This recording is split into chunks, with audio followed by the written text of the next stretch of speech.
So, information gathering.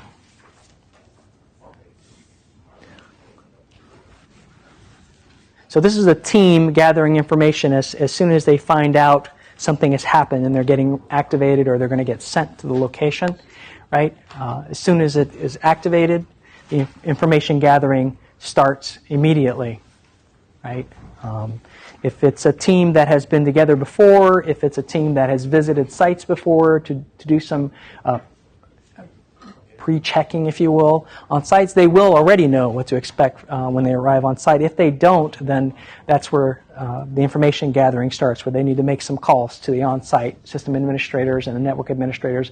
What sorts of things are there? Time changes everything, right? So they may have purchased new stuff. They may have purchased Macs now instead of just using Linux. So the information that they need to gather is right there.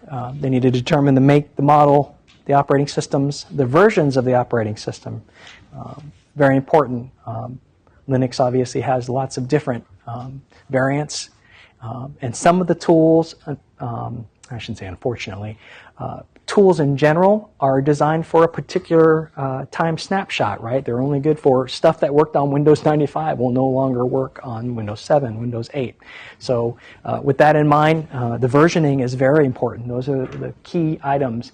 And again, that's the part that may change too as time goes on. They may have migrated from Windows 7 to Windows 8 or use the newest iteration of Linux server or Ubuntu server or something like that. So get that information. The storage capacity, same thing. These things tend to change because we need more and more and more storage. So make sure maybe this is something that could be checked on a regular basis for an incident response team, is to talk about increasing the number of drives and the size of the drives as part of the budgetary process to make sure that they're capable of doing their response.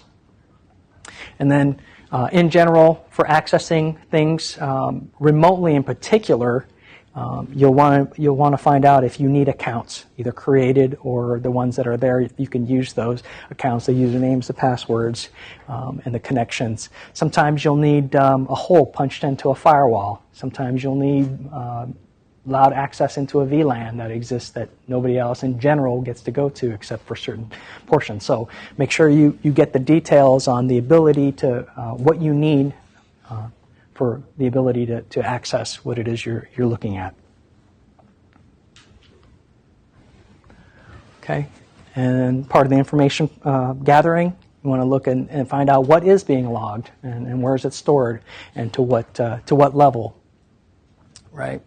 The questions again: how was the compromise detected? Very important to get full details if you can on who, what, where, when. The why part's kind of different. Maybe how it was detected. Why somebody just happened to be checking another system and they saw the hard drive light flickering like crazy on a machine. That may be the why of how did you end up getting what you found.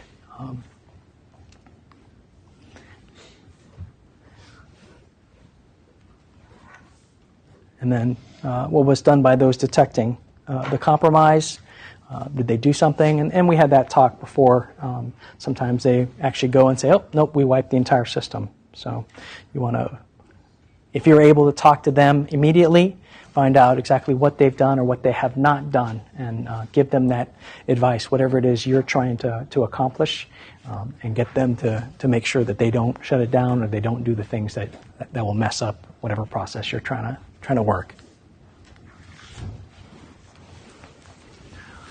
So threat and asset information, right? Understanding the potential threats that are in the area. Like I mentioned before, if a particular actor is using certain things, might be in your particular sector. If you're in the finance sector, if you're in energy, right? You've heard a lot about ICS, industrial control systems, and or SCADA.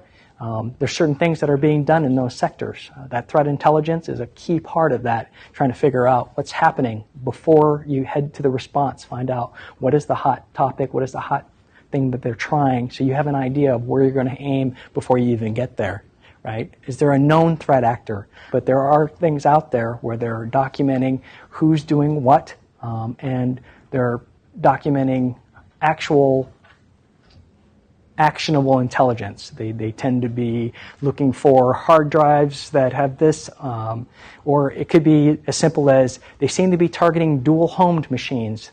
Those are the machines that have two NICs, right?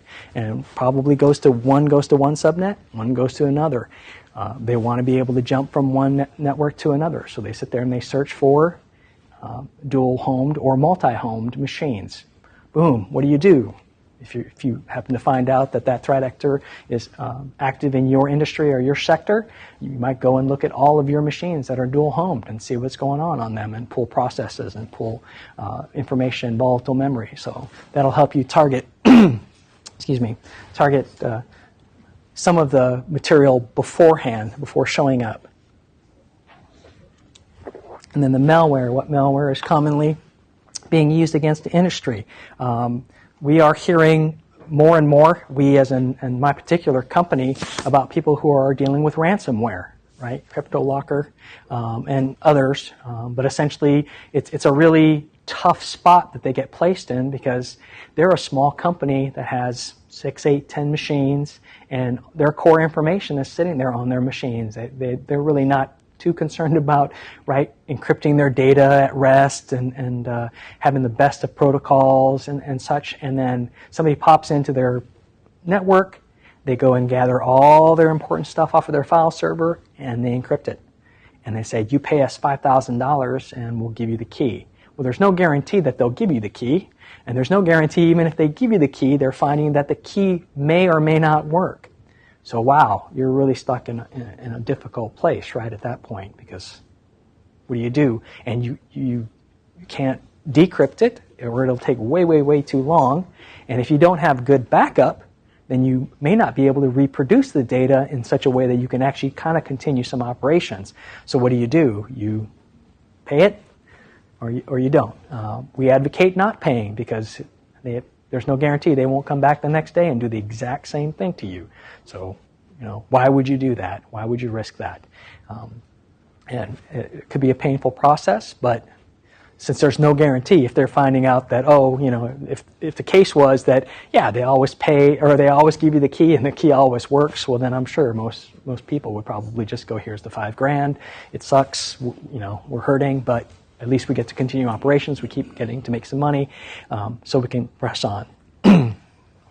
So depending on your industry, they may be using other things. ICS, Stuxnet comes to mind when you talk about industrial control systems. And then types of attack that have been conducted in the past. So this is where the information sharing and the threat intel it could be very helpful if your organization subscribes to those services and takes advantage of those. Those things it's kind of tough to justify in a budgetary way because it doesn't make you any money and you only use it when you get hit. So it's great material, but it's at the same time it's like it's a nice thing. That may not help you all the time, or probably won't be helping you the entire time. So the critical information and assets, potential targets, right? That's the most important stuff. Knowing which boxes and what actual systems, and some of that could be cloud services that could be your most important stuff may exist, maybe living on somebody else's network up in the cloud. So knowing where that is and how to access it and how valuable each, maybe not each box, but how valuable the system kind of in that area is pretty key to getting the information you need prior to showing up with the incident. And then again, some of that threat intelligence could help you in understanding the environment, and the adversary could help you with what kind of boxes, like I said, the dual-home, multi-home devices might be where you need to target, or where they may be targeting if you know that ahead of time.